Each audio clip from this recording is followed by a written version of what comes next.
राजाओं ने पहनाई थी वायसराय लॉर्ड कर्जन की बीवी को साड़ी, जिस पर ऐसा मचा तहलका कि तीनों पर हो गई कार्रवाई। Viceroy Lord George N Curzon के शासनकाल में किसी भी राजा महाराजा को शिमला जाने से पहले उनकी इजाजत लेनी होती थी।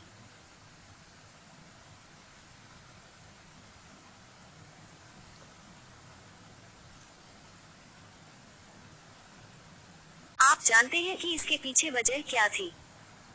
वजह थी महाराजाओं द्वारा लेडी कर्जन को साड़ी पहनाया जाना, जिस पर मच गया था बवाल।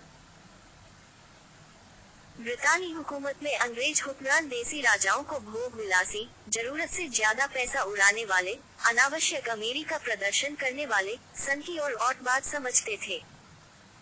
पटियाला और कपूरथला के राजाओं के नाम उनमें जरूर लिए जाते थे। खासकर पटियाला, कपूरथला और धौलपुर के राजाओं के बीच काफी दोस्ती भी थी। लेकिन इन तीनों राजाओं से एक बार ब्रिटिश हुकूमत नाराज हो गई। उन पर बैन लगा दिया गया। उन्होंने वायसराय की बीवी को साड़ी पहना दी थी और ये फोटो ना जाने कैसे ब्रिटेन के एक टैबलॉइड में छप भी गई। इसके बाद तहलका मच गया। ये बात जेवियर मोरो ने अपनी विश्व प्रसिद्ध किताब फैशन इंडिया में लिखी।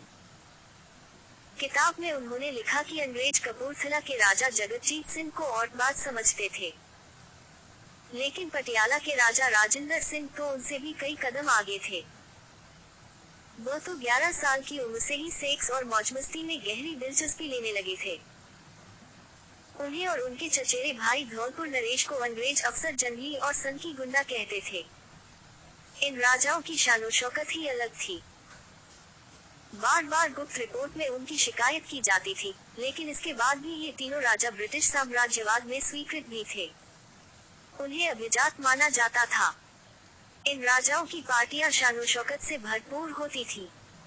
अंग्रेज भी इन पार्टियों में शिरकत करते थे। ये तीनों राजा ऐसे थे कि इन्होंने अपने महल से लेकर राज्य में कामकाज के लिए अंग्रेजों को भी नौकरी पर रखा हुआ था। जब वायसराय लॉर्ड कर्जन भारत आए तो कपूरथला, पटियाला और धौलपुर के राजा नए वायसराय और उनकी पत्नी के करीबी बन गए। लेकिन एक घटना ने उनकी ये दोस्ती खत्म कर दी। हुआ ये कि एक बार तीनों राजाओं ने शिमला में मिसेज कर्जन को राजेंद्र सिंह ने भव्य महल में डिनर पर आमंत्रित किया। खाने से पहले मिसेज कर्जन ने पूरे भारत में जेवरों के लिए प्रसिद्ध पटियाला राजघराने के जेवर देखने की इच्छा जाहिर की। उनकी इच्छा तत्काल पूरी की गई और फिर उनसे साड़ी पहनने को कहा गया।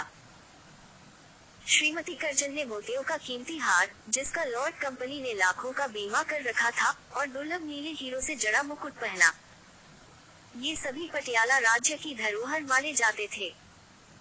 तब महाराजा पटियाला यानी राजेंद्र सिंह ने कहा, ये गहने तो साड़ी पर ही जचेंगे। क्या आप मेरी दादी की साड़ी पहनना चाहेंगी? अभिजात वर्ग की शायद ही कोई महिला इस प्रस्ताव को ठुकराती। इसमें एक तरह का कौतूहल भी था, भारतीय रानी जैसी दिखने की उत्सुकता भी। लेडी कर्जन ने सोने की जड़ी वाली साड़ी पहनी, फिर इसके ऊपर पटियाला राजघराने के जेवरात पहने। वह बेहद आकर्षक लग रही थी।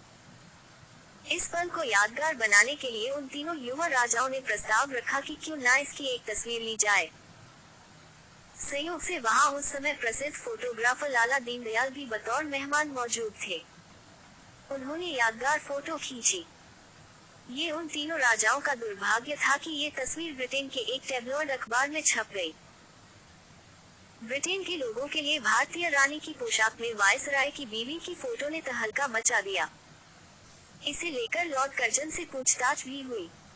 लॉर्ड कर्जन को बहुत गुस्सा आया।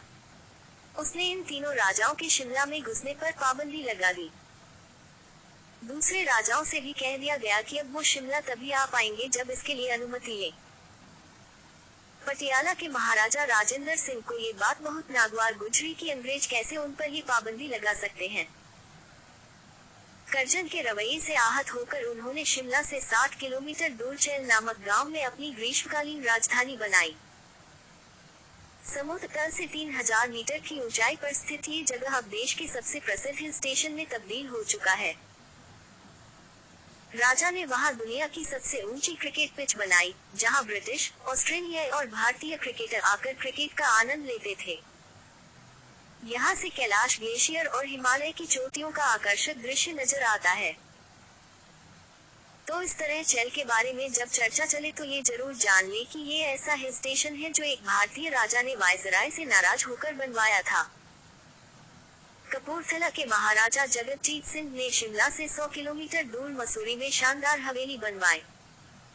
मसूरी भी अंग्रेजों का प्रिय हिल स्टेशन था। जगतजीत की हवेली फ्रांसीसी आर्किटेक्ट से प्रेरित थी। इसके भीतर एक से एक नायाब चीजें और वास्तुशिल्प था। मौज मस्ती के सारे साधन मौजूद थे।